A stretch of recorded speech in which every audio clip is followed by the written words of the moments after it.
those though. So Oh, yes. yes. Yeah, I'm sure that would keep you very busy. Yeah. Okay.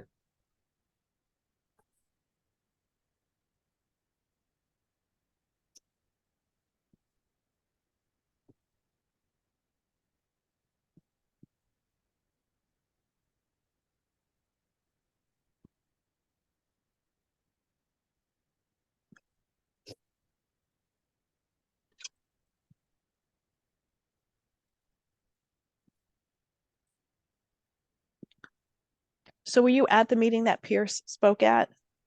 Yes, I was. He came to a regional meeting in Milford, and he presented, on protecting drinking water. And he's also attended a few of our annual meeting conferences, and presented on the model ordinance for drinking water protection. So yeah, he's been very helpful connecting with towns and drinking water protection. So Hi, Barbara. hi, Paul, how are you? Okay, how are you? I'm doing all right. Good. All rested up from the conference? Yes, I actually am very rested now. So that's always a good thing. And have a few little loose ends to wrap up from the annual meeting, but that should be all wrapped up by the end of the week. So Good. Yeah.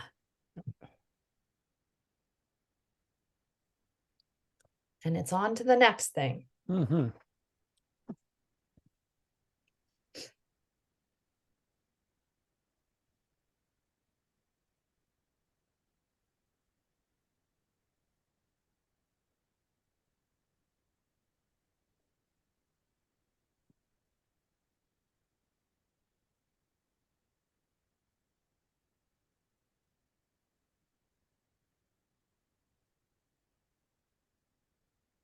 Okay, we're getting a few more people signing in. So thank you all for joining us today. We'll start in just another 5 minutes or so. So feel free to get a glass of water or get comfortable, because I think this will be a very good program. So Barbara, I was, when I logged in, Zoom made me load an update, which may take some people some time. okay, yes, that often happens. If you haven't joined in a while, you have to update your Zoom. So so hopefully, we were just saying it won't be all the last minute sign in, but we'll figure it out. Yep.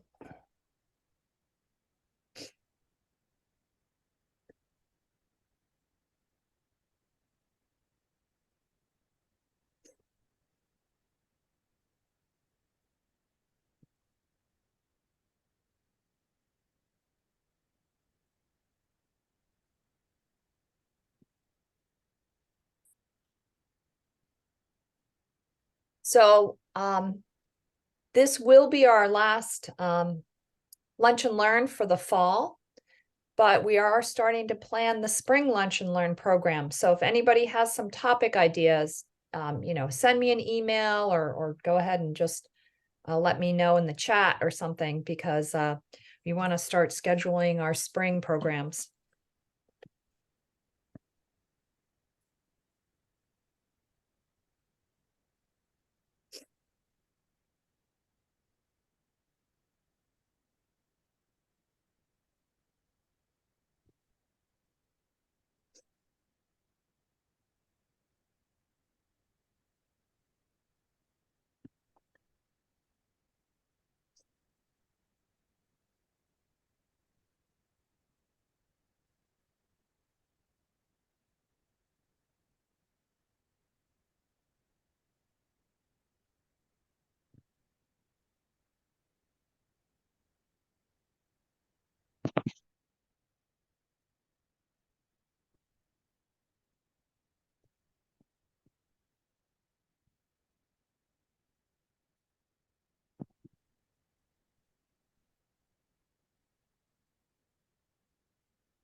So thanks to all of you who signed on a little early. It's always helpful to get in and get settled.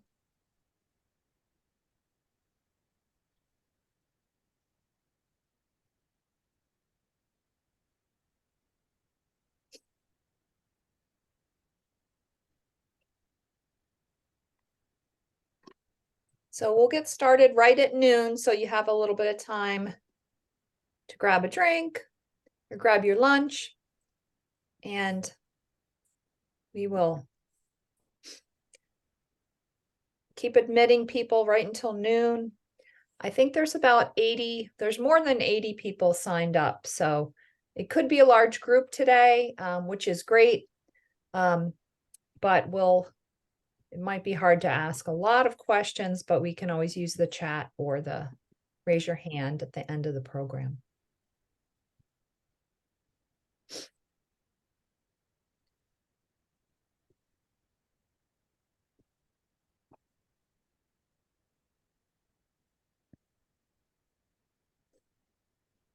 Paul? Yeah. If I make you co-host, would you be able to admit people? I don't know.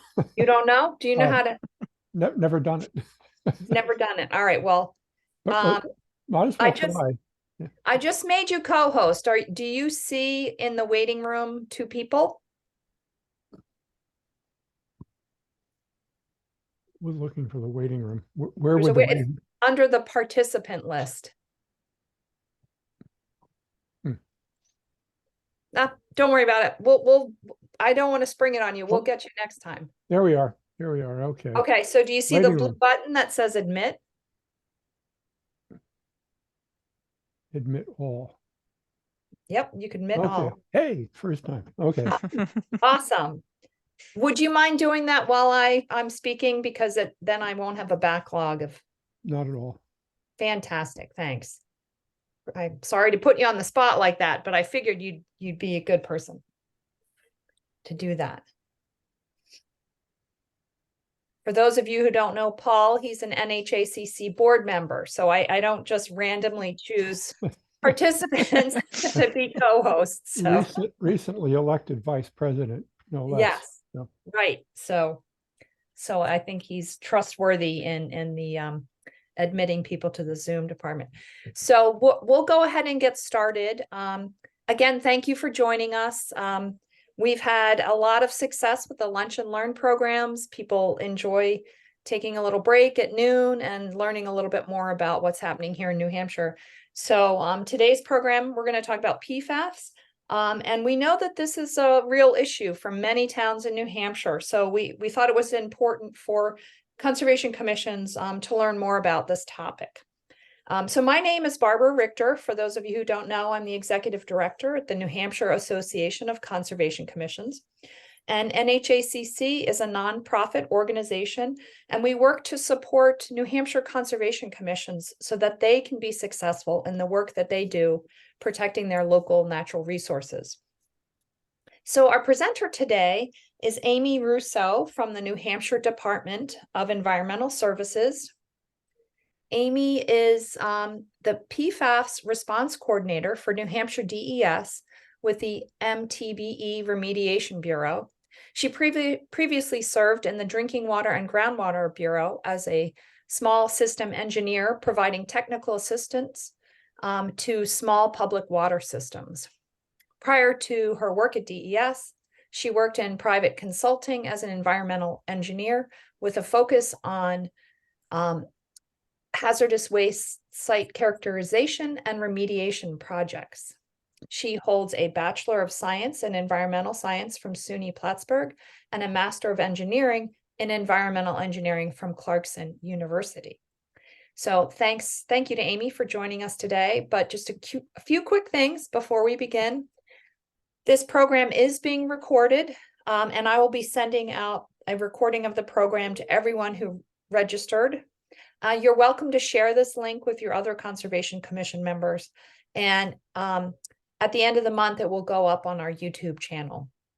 We do ask that our participants remain muted so that we have good audio quality for everybody.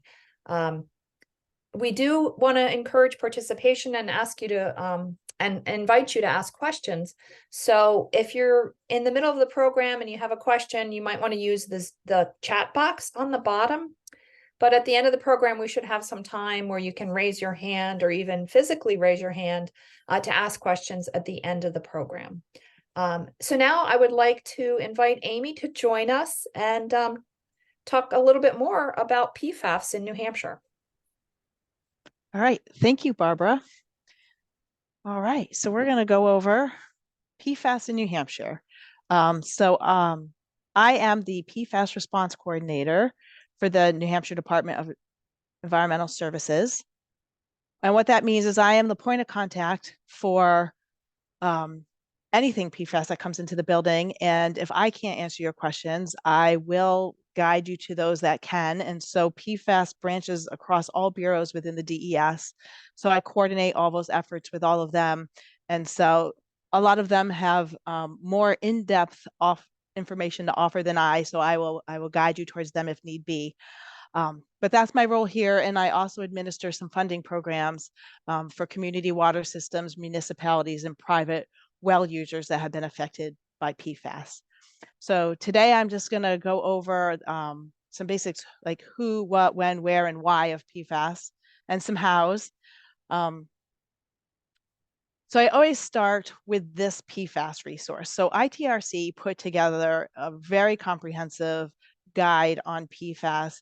So if you want to learn more and you want to do a deep dive into the chemistry and really get into it, I recommend going to the ITRC PFAS page and reading through that extensive. Some people here at DES worked on this as well. So like I said, it's a good resource. But let's get started with what are PFAS. So PFAS stands for perfluoroalkyl and polyfluoroalkyl substances. Depending on how you define that, there can be greater than 4,000 different compounds.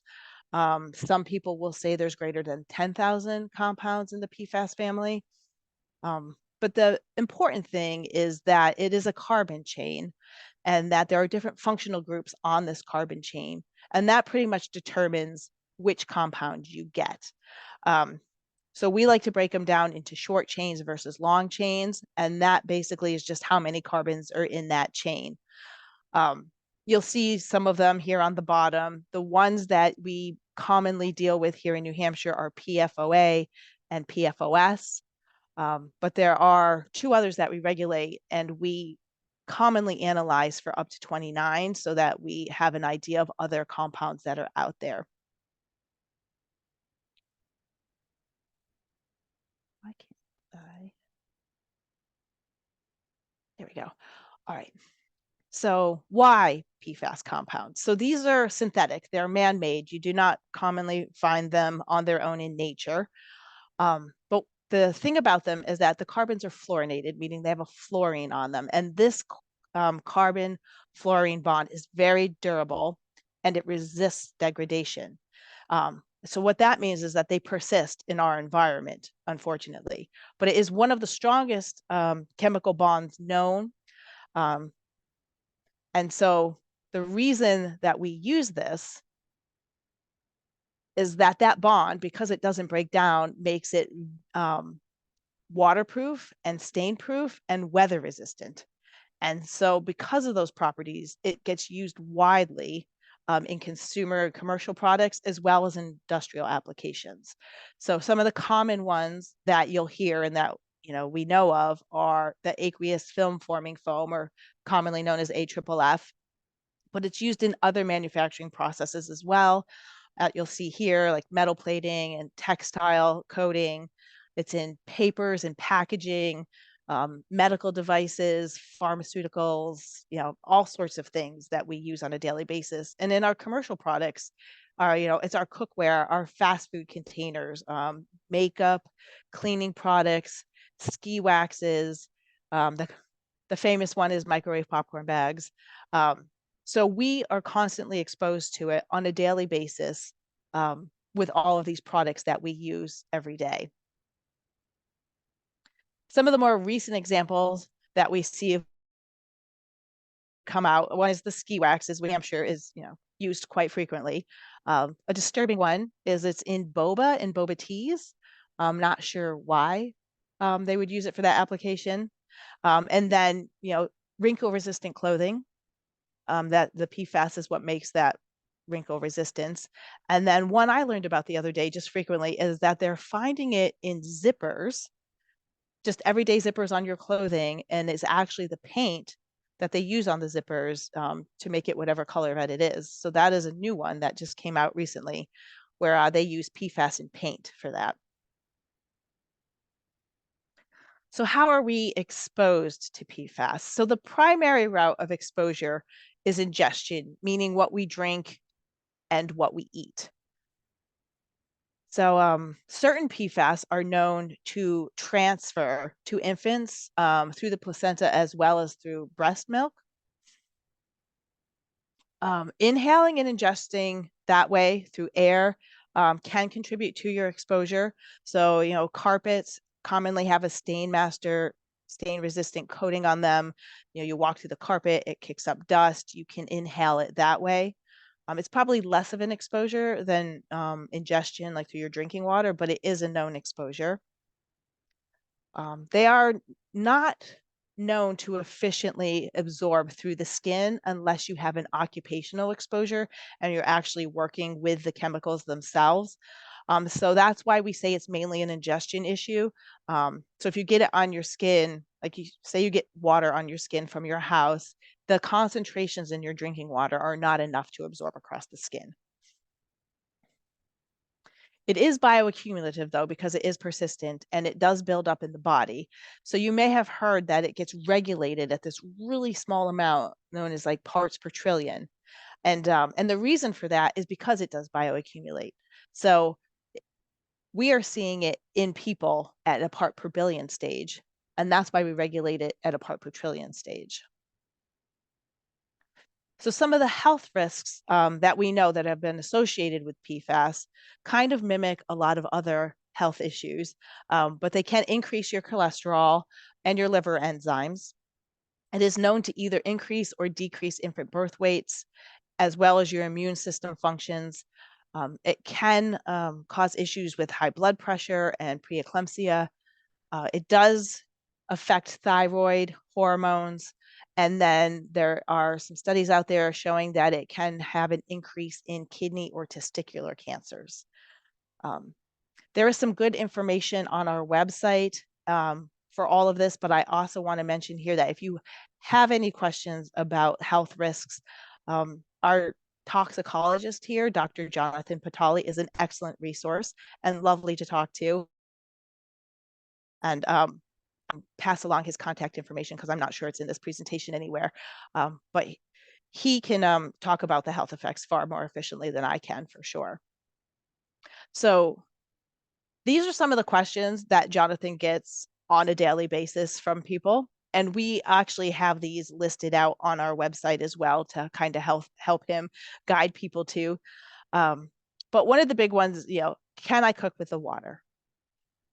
People always ask us, can we just boil it out? So unfortunately, no. The only contaminant you can really boil out of your water is bacteria because it kills the bacteria. With other contaminants, what it does is it concentrates it and it actually makes it worse. So boiling it will not remove the PFAS. We do recommend that you don't cook with the water because it is just another ingestion exposure.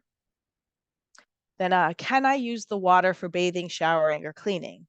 So because we are mostly concerned about your ingestion and it does not easily absorb through the skin, bathing, showering, or cleaning with it is perfectly fine. This is a big one in New Hampshire because a lot of people have their own gardens, is can I irrigate my homegrown vegetables and fruits? And so the guidance and the standards that we have are for drinking water. It's not 100% known how vegetables and fruits uptake PFAS.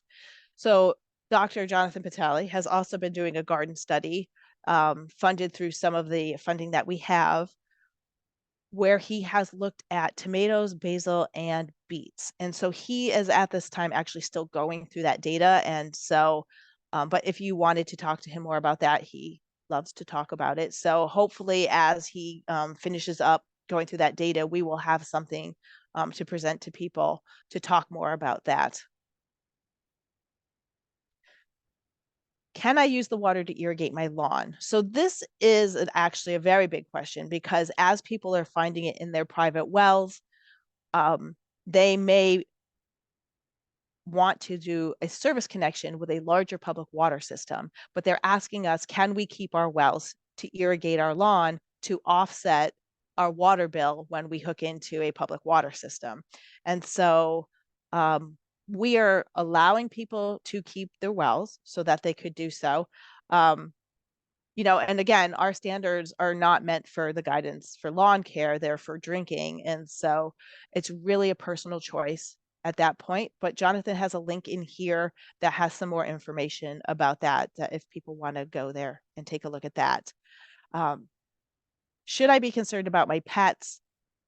We recommend that you talk to a veterinarian if you have a concern, because we don't know your pet's health, if they're 100% healthy, if they have underlying conditions that could affect certain things. So that is our recommendation, is to talk to a veterinarian, because again, these standards are for drinking water for humans, for the protection of human health. So that's, again, talk to Jonathan if you have further questions about that, because we do also get a lot of questions about livestock and farm animals. So are there limits for PFAS other than PFOA, PFOS, PFHXS, and PFNA? And I will go through what those standards are a little later in my slides. So what our toxicologist does, as well as our risk assessor, is they evaluate information as it comes in. So that because this is emerging, there's a lot of studies ongoing, there's a lot of new information coming in every day. And so they go through that information, like I said, daily, weekly, to see if there's any new information coming in. And we reassess our current standards, as well as assessing whether we want to bring on new standards for PFAS compounds that we don't currently regulate. So that is reviewed on an ongoing basis. And as you can see, Jonathan gets a lot of questions. So where can my physician learn more about PFAS and my family's risks? So this is something that the DES and DHHS have been working on together to get some information and some materials for physicians so that they can better educate themselves as well as their patients. And so there are some links here on the DHHS website, as well as the Toxic Substance and Disease Registry, for further information to guide physicians. And then, is there a test to measure PFAS in my blood? So yes, there is, but as Jonathan writes here, is it a complex issue? So you can do a blood test. New Hampshire insurance companies are required to cover the cost of that blood test. But what the results mean is what comes into question. And I would guide you again to talk to Jonathan more if you have questions about testing for PFAS in your blood. All right, so PFAS in New Hampshire. So in 2014 was really when it came to the attention of New Hampshire with Pease International Trade Port. So that was the one where they used aqueous film forming foam to fight fires, and they had it on board for the airport. You'll see in these two drawings on the side all the dots. The green dots are below our current standards. The orange dots and the red dots are above our current standards. The distinguishing factor between the orange and the red is that the red dots are actually above the 70 parts per trillion. That was the former EPA health advisory that we were using at that time when this came. So in 2014, came to our attention with Pease. It didn't really become mainstream in New Hampshire, though, until 2016, when we learned about the St. Gobain facility in Merrimack. And so that release was different from the Pease release in that it was an air emissions rather than a release to the ground. And so you'll see in these two pictures on the right, the difference between what those two releases mean. So in P's, it was pretty much confined to an area as a ground release. If you look at the Saint-Gobain picture below, and these are really zoomed in, so I think I have them zoomed out in the next couple of slides to kind of give you even more of an idea of the impact. But all the red dots around the Saint-Gobain facility is because it got into the air, it affected a much greater area than the P's release did. So you'll see here. So here's P's in a bigger perspective. And again, you'll just see, up in the upper left there that there's some orange and some red triangles, but in the outlying areas, it is mostly green, meaning it is below standard. And then if you take a look at Saint-Gobain, what you see is you'll see like this purplish, hazy blob there. That is the consent decree area, basically what Saint-Gobain is responsible for. And then you'll see all these dots, and you'll see a lot of orange and a lot of red. And so this area spans 5 towns within New Hampshire. So it completely envelopes Litchfield. And then areas of Merrimack, Londonderry, Bedford, and Manchester were affected by this because of the aerial dispersion. So when we discovered this, our response was we initiated private well sampling. And as of now, I believe we're up over 10,000 samples, if not up over 12,000 samples collected from private wells to kind of find the extent of the issue. And so the map on the right is a mapper that we maintain on the PFAS website. There's a link on the bottom, and I believe the slides are going to be shared with you so that you all have access to these links.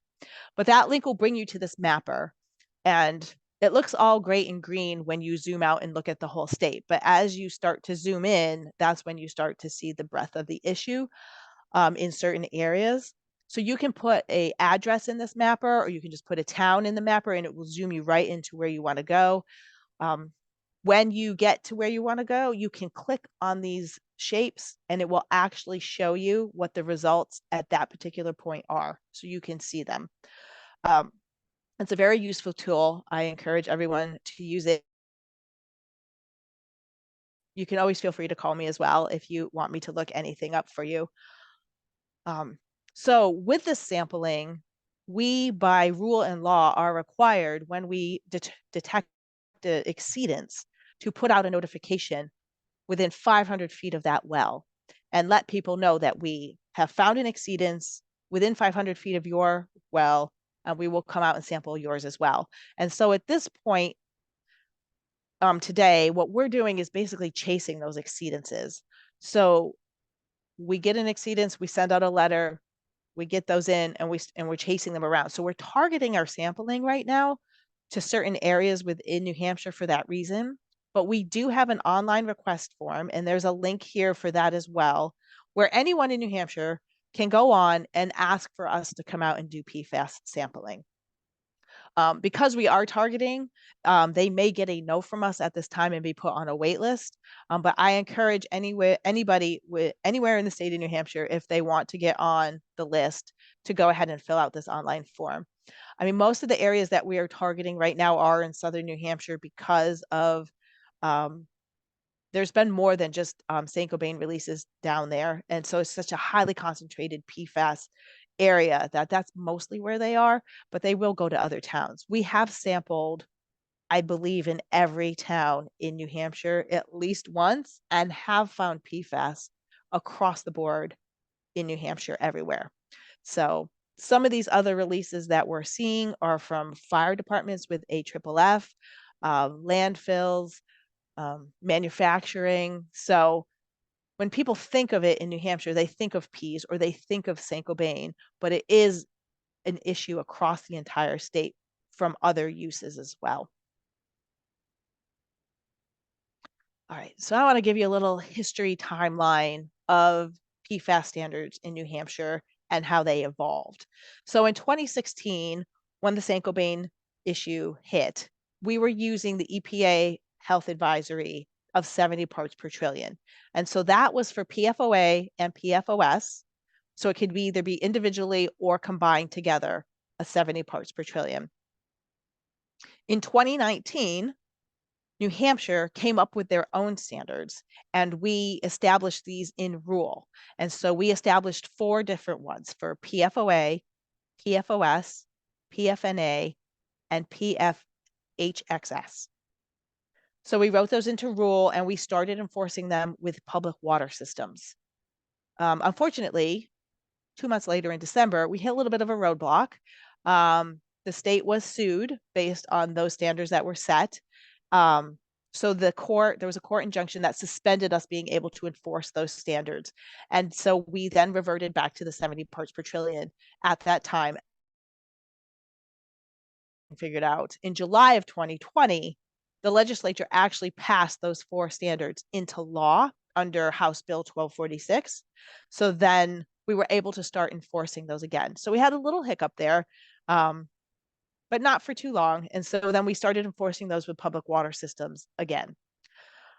In June of 2022, the EPA revised their health advisories and came out with this interim health advisory for PFOA and PFOS. And they were significantly lower than the 70 parts per trillion. As you can see here on the slide, PFOA went down all the way to 0.004 parts per trillion and 0.02 parts per trillion. But because these are interim and they're health advisories, they're not enforceable, and we don't regulate on them. So New Hampshire continued to regulate on the standards that were passed into law in 2020. The other reason for that is we knew that the EPA was going to propose a drinking water standard, and that was imminent. And so we wanted to wait and see what that was going to be. And so in March of 2023, the EPA put out that proposal. So they put out a proposal for a number for PFOA, PFOS, and then a combined health advisory for PFNA, PFHXS, PFBS, and basically Gen X. And so that proposal, and I can talk a little more about it in the slides that we go on, it's still in proposed stage. And I'll talk about some timelines later. So currently, the New Hampshire standards are here as follows. So PFOA, we regulate at 12 parts per trillion, PFOS at 15, PFHXS at 18, PFHXS at 18, and PFNA and at 11. PFNA at 11. So I do want to point out that we regulate these as maximum contaminant levels as well as ambient groundwater quality standards. They're the same numbers for both, but the defining difference between them is that we use maximum contaminant levels for our public water systems. That is the drinking water maximum contaminant level that we regulate at. And then the AGQS is the maximum concentration levels that we regulate in groundwater. So it does get confusing because it is the same number, and they tend to get used interchangeably. But if you hear someone from DES talking about MCLs, it's typically drinking water. And if you hear AGQS, it's typically groundwater. All right, so in 2021, the EPA put out a strategic roadmap. The purpose of the roadmap was to define their actions for the next 3 years, so 2021 to 2024. And it focuses on research, restriction, and remediation. So I put a link here to the roadmap. For the second one, they did an update a year after, so in 2022, of where they were at. And then the last link there is their key actions that they are addressing right now. So they have been moving along. One of these actions was the MCL proposed drinking water standards. I would say that they're actively doing research and restricting PFAS use. Remediation has been a little bit of a harder one, and that is still emerging with technologies and research on certain technologies to make that happen. So that's where the feds are. I would say that since 2021, they have really ramped up their efforts, and they seem to be keeping on their schedule as closely as they can. But like I mentioned, one of these was the drinking water MCLs. So this is their proposal. They want to regulate PFOA at 4 parts per trillion, and PFOS at 4 parts per trillion. So as you could tell, this is significantly lower than what New Hampshire regulates today at the 12 and the 15. So as I was mentioning before, there's these 4 other compounds. They're lumping these into a hazard index, and there's a whole formula for that and how to calculate it. But what we know with the data that we have in New Hampshire is that PFOA and PFOS are mainly going to be the drivers of any sort of exceedance at our public water systems. And these other 4, while they do show up in some cases, aren't at significant levels enough to probably make a difference or cause an exceedance. And so the EPA keeps messaging that they are going to come out and finalize this standard by the end of 2023. So they haven't changed that messaging. In a meeting with the EPA the other day, they were still saying the same thing. So we're going to wait and see what happens. We're all waiting to see if they're going to stick with this number, if the number is going to be different, and how that all pans out. So you're probably going to have a lot of questions about what that means for New Hampshire. So what will happen is when the EPA adopts that as their number, New Hampshire will look at that, and we have a law that requires us to adopt EPA's number as our AGQS number. And so we will, in time, adopt whatever number the EPA does put out in their final rule. We are anticipating that it will be the 4, but we don't know for sure. And so once that happens, it'll probably take 2, maybe 3 years for us to adopt that, get it into rule, and start enforcing it. And luckily, as part of this rule that they put out, they have put some funding behind it. And so hopefully we're going to work with public water systems to be proactive, enforceable, because the funding is available now for the next 3 years. And so if it takes 3 years for us to start enforcing it, some water systems could lose out on some very vital funding. So me and my staff that help me administer our funding programs are going to do some outreach and start working with them to look for that funding now, to be proactive on coming up with a strategy, because they have been sampling since 2020. They have 3 years of PFAS results, and they know where they stand, whether they exceed today or whether they will exceed in the future with a new standard. All right. So New Hampshire, we still have a lot of ongoing initiatives and investigations. We have, over the past 3 years, been working on these as well. Some of them have finished, some of them are still ongoing. But like I mentioned, we have the private well testing initiative, which is still active today. And we still offer that to people. We've done significant soil testing and biosolids testing. We've done some work with the USGS to come up with soil standards and leachability numbers. And so the Hazardous Waste Remediation Bureau is actively working on rules to adopt soil standards. So that is in the works right now. We've done some significant fish and shellfish work with Dartmouth and Clarkson University. We did do a fish tissue study, which resulted in fish advisories for 5 lakes to not eat the fish or to limit consumption. I will say that it was found in more than 5 lakes, but the mercury consumption level was more protective, and so we didn't put a PFAS advisory on those. So 5 different lakes have a PFAS specific advisory. I mentioned the garden study that Jonathan is working on, so that is still ongoing right now. We're waiting to have something published for results of that. We have been working with the Loon Preservation Committee. Luckily for us, they have this backlog of frozen eggs that they have, I think, back like 20 years. So we were able to work with them to get a specific section of those eggs actually analyzed for PFAS. I think we did maybe somewhere between 80 and 100 eggs on different lakes across the state. So we're going to be able to take that information and pair it with the fish and shellfish information, as well as we have sediment and surface water information, and kind of, get a picture for the whole biome. We are currently working with Dartmouth as well on another grant that they got from USGS to further that information on particular lakes down south. And so, like I said, we are constantly working on things. We have done a lot of sludge testing, septic testing, weight testing. In our Drinking Water Bureau, we have an employee working on product testing and stuff like that. And so for discharges into groundwater. So it's just a lot of ongoing investigations. So that was just a really quick, really high level overview of PFAS. I'm sure you have a lot of questions. And I can guide you to people that can delve a little deeper into some of these topics if you need more information. But here's my information to get a hold of me and a link to our website. So we redid the website a year ago. It has a lot of information on it. I suggest you go and browse that as well. But are there any questions?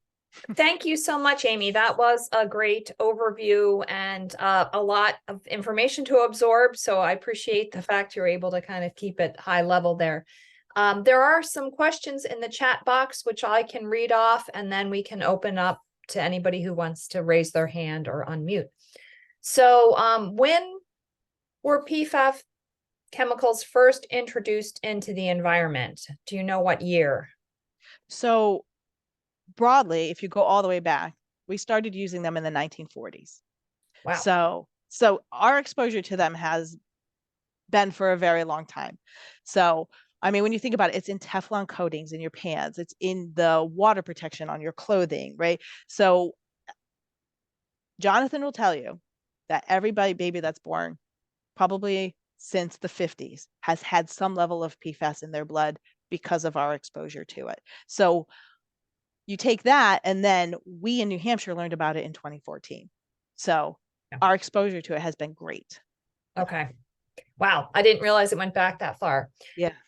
How do you personally lower your risk to PFAS, especially considering it's everywhere? Right. So that is a question that I get a lot.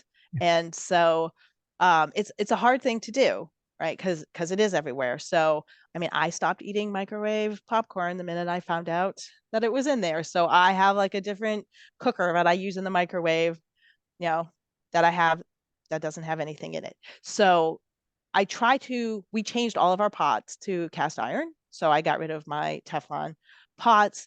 I have had children in the past 6 years. So like knowing that it's in carpets, I would put blankets down that I had laundered myself, not putting them directly on the carpet, because children are, you put them on the carpet, everything goes in their mouths.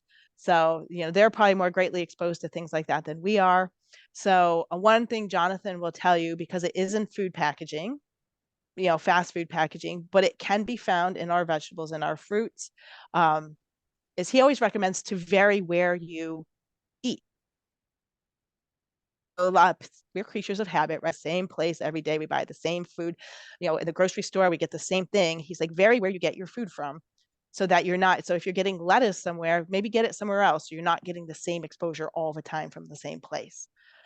So it's little things like that. I mean, one of the main ones is to test your drinking water, because that is the only way to know 100% for sure if you're on a private well, if it's been affected. If you're on a public water system, all of that data is in our one stop on the DES website, that where you can go and find out what your community water results are. And I can help anyone figure that out as well. But most community water systems are supposed to put out a consumer confidence report in the spring, and that will tell you as well if they, what their PFAS results are. So it's just those little things where, like it's waterproofing in your makeup. So maybe don't wear, I don't wear makeup, but if I did, I would switch to non-waterproof makeup. So yeah. It sounds like there's a lot of different choices you can make. And I certainly do pay attention to the water reports, the drinking water reports that we get in our community now. So who sued the state when you mentioned it, to change those levels? Yeah, so it was two entities. One was 3M, and the other one was a local waste it might have been RMI. I'm not 100% sure, but it was a local and then 3M both Okay. sued us on All those right. levels. Yeah. That makes sense. Yes. Yep. So on the ArcGIS sampling map, is well water tested or the groundwater around the well or both? So typically when we go out and sample, we are just doing the well water. Okay. So what you are consuming. Yeah. Great. Okay. So are PFAS chemicals listed on the labels of food or other products? That is a very good question. So the problem is that it is not a hazardous waste and it's not considered a hazardous chemical at this point. So companies don't have to disclose it on an SDS sheet, and it doesn't have to be disclosed in any ingredients. So some people do it on their own and you can find it there, but it's not 100% foolproof. And so you gotta look for buzzwords like waterproofing, stain resistant. If you see those are, buzzwords that you're like, Right. maybe, and then you can look at the ingredients and see, but you might not see it there. So because companies at this point aren't required to put it there. Yeah, I'll tell you, I was in Walmart the other day and on the clearance rack, there was these nice like pans. And I was like, oh, let me look at these maybe. And then I looked at the ingredients, it said it right on it. Really interesting. Yeah, it said it right on it. So, yeah, and that's one thing to be aware of too. You're going to start to see more like labels on things that say PFAS free or PFOA free or Right. PFOS free, right? So you just got to be leery of those as well, because if it says PFOA and PFOS free, that doesn't mean it's free of the other, greater Yeah. than 4,000 Right. compounds. So, Right. and if it says it's PFAS free, you still have to kind of be a little leery about what does that mean? Do they mean just PFOA and PFOS, or do they mean all PFAS? So it's, yeah. It's complicated. Well, that leads us to another good question. Is the industry now regulated? In other words, are they working to remove PFAS use? So that is something the states have been working on. So like Maine has a ban on PFAS coming into the state. New Hampshire has had a couple bills in the legislation the past couple years. I know there may be one coming in this upcoming season. But it's really one of those things, like the states can do it on their own, but the manufacturers, then have to adhere to every state's requirements, right? So it's something that we're looking at that it's really on a federal level that it has to come from to make it the most efficient and most effective.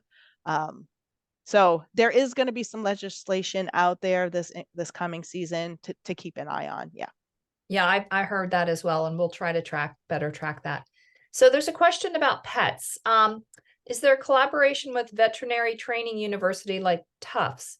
What is Canada doing for regulation, thinking about watersheds that drain to the US? So for pets, I would recommend talking to Jonathan. I'm not sure that veterinarians, that this is on their radar. Right. So it's probably a surprise for them, and they're probably not going to know how to guide you. But the reason we send you to them is because, again, we don't know your pet's health history. So there could be other things going on. And it just might be coincidental that you have PFAS in your water, and it could be something completely different that's affecting them. And you don't want to just assume, and then their condition gets worse. So I don't know if Jonathan has had any outreach to veterinarians. I know we're doing it with health providers for humans, but that would be a question. Okay. Yeah. And how about Canada and watersheds? So the last I heard is that this really wasn't on Canada's radar, but it's going to be, because most of our waste is PFAS contaminated. We are sending to landfills in Canada, and so they are starting to pick up on this, and so we're going to start probably seeing more from Canada. But I think at this point, there's not much being done. Okay. And how about, what is the cost of a PFAS test on a private well?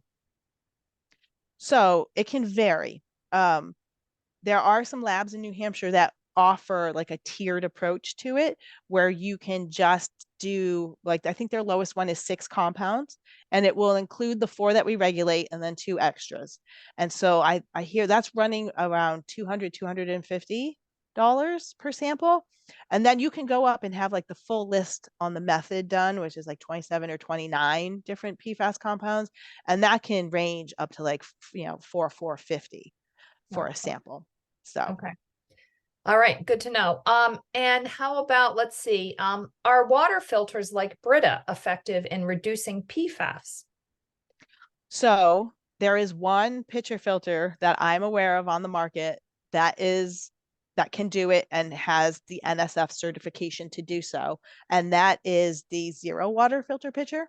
So it's like a Brita, but it has a much beefier filter in it. And yeah, so I've been recommending those to people that have found out they have an issue, want to move into treatment, but as an interim, rather than bottled water, to get one of these zero water filter pitchers. So yes, they are out there. So that's like the cheap end scale of that, right? Bottled water and a zero, and then it goes all the way up to carbon treatment.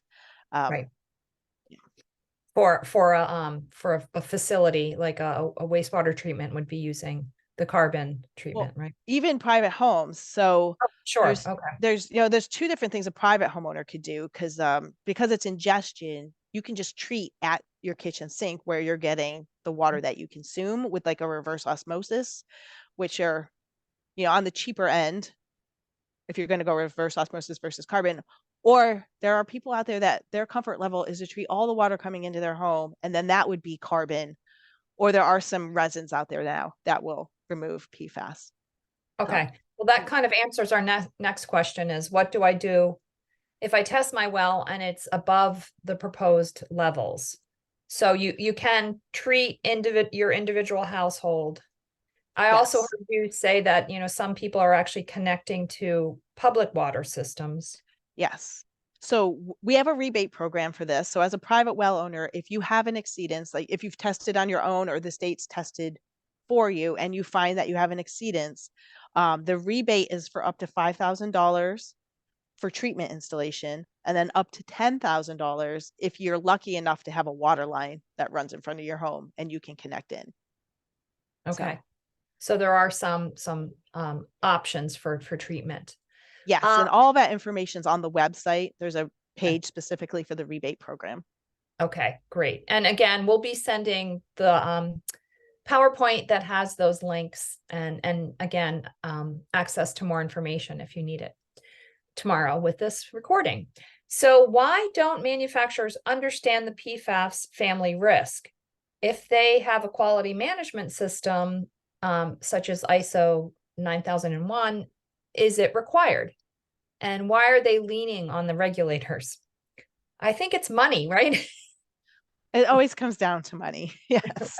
So, and then there's, until you're required to do something, right? You don't do it. So until it gets classified as a hazardous material or a hazardous waste, it's still out there, can still be used, and it can still just be disposed of in our landfills. So that is something in the EPA's roadmap that they are working on through CERCLA and TSCA. So, and we're expecting to see something by the end of this year for that as well. Okay, great. Yeah. So it's just taking a longer time for regulation to catch up with the extent of the problem. So where will our PFAS waste go if Canada stops taking US PFAS waste? That is a good question. So there is a lot going on in that field. So, I mean, you can landfill it. There are landfills out west that will take it. You can incinerate it, but there is the question of, you have to burn it at a certain temperature. So first you have to find a place that can burn it at the right temperature. But then what is the off gas of that? Like, what are the byproducts of burning it that we, and Clean Harbors has been doing some research on their incinerator out west to figure out that answer. And then there's a whole bunch of research and piloting on destructive technologies to actually just destroy PFAS. So New Hampshire, we have an AFFF take back program where we're going to be taking AFFF product from fire stations across the state and disposing of it. And so we are looking at using a technology called supercritical water oxidation, which destroys the carbon fluorine bond, and basically destroys PFAS. And so there's a lot of different technologies out there right now that are being developed and piloted. I would say the supercritical water oxidation is probably the first one commercially that's out there for this.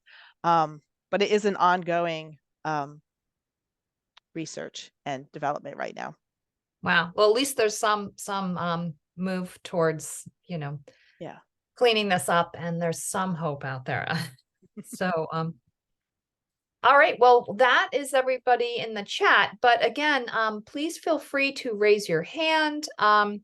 There's a little reaction box, or go ahead at this time. I think you can just unmute and ask your question directly to Amy if you still have some questions about PFAS or where to get more information.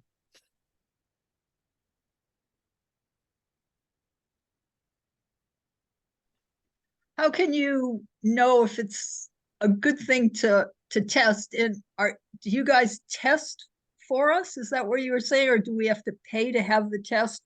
And if you're like out in the boonies, is that a place that would be more likely to be tested or less likely to be tested? Well, it depends on how you define boonies in New Hampshire, but we do have the online form, and anyone in New Hampshire can sign up. So we would do PFAS testing. I did mention though that we're targeting our sampling right now because we're chasing exceedances. But I encourage that if you want your well sampled, to sign up, and then they'll put you on a wait list. And, as we, get through all of our, chasing, there's a possibility that we would come out. If you didn't want to wait for that opportunity for us to come out and do it, you can do it on your own. And if you wanted to share with us, we are very welcome to take your results, and we would add them to that mapper, honestly, if you wanted to share with us. The other thing too is if you take your own sample and you share with us and it's an exceedance, we are required to then do a 500-foot notification on that as well. So it would help others by you sharing your results, and we'll take them whether you have an exceedance or not. It's good data for us to know where we're finding PFAS. So just to clarify that, if you get on the waiting list on the link that you've provided, that's a free service from DES? Free service. Free. Okay. Yes, but and we don't just do PFAS, we do VOCs, and we do a modified standard analysis as well. Okay. And then, but then if you don't want to be on the wait list and you choose to pay for your own testing, that's when it'd be, like you said, $200 to $400 on your own. And then you could get it quicker, I guess, right? Yes. Yeah. Because you could do it today, and it takes about 3 to 4 weeks to get results back. So. And is that through DES as well, or is it private? You can go to a private lab. Yeah. So right now, the health lab does not have the ability to do PFAS sampling. I believe we have some funding earmarked to get them the ability to do that, but that's going to be some time. So on the rebate webpage, there is a list of labs that offer assistance in, they either will do the analysis or they offer assistance in actually getting the sample collected and getting it analyzed. Excellent. Okay, thanks. And it looks like Lisa Moran has her hand raised. So Lisa, what's your question? Well, it's not quite a question. It was going back to what's the boonies. I just wanted to remind people, that for a long time, the answer to what to do with the biosolids waste was to spray it in forests as part of a, nutrient replenishment plan and all that. So you may be living out in the woods, but there have been biosolids spread there at some time. And I don't know if that spreading was ever kept, records were ever kept, and for how long. So Anthony Drew in here at DES might have records like that. He's our biosolids guy, and he does have records going back quite far. So if you wanted to talk to him about that, he might know. But interestingly that you bring that up, because in our USGS study, we did a occurrence sampling. So we gridded out New Hampshire into 100 blocks, and we took 100 soil samples across the state in areas where we would not suspect to find PFAS. So like the woods, we blocked out like areas where there's like dense populations and where we know there's manufacturing. And so, like I said, we went there and we would not expect to find every single sample came back with some level of PFOS in it. So, yeah. Wow. Very Mhm. sobering for sure. You feel like, Yes. oh, I'm living in the country, I should be fine. But yeah, very Yeah. interesting. Yeah. There was Deborah suggested the company Cyclopure is an online samples. You can send your online sample, and it cost about $80, and they tested for 11 compounds. So so that's possibly another. Would you Well, recommend? Yeah. you see my face? I'm like, well, that seems really cheap. But the other thing too is that you want to look at when you look at a lab is that they're New Hampshire accredited. So that means they're approved by the state. They have an accreditation to run the method, the EPA method, and they get, inspected by us. So when we look at data, we want to make sure that it's New Hampshire accredited for us to even be able to use it. So just keep that in mind when you're looking at some of these online ones, or like even ones you can buy at Home Depot, that yes, they offer it, but you might not be getting the quality of data that you would expect that you would get from an accredited laboratory, because we monitor all that. Okay, very good advice. Excellent.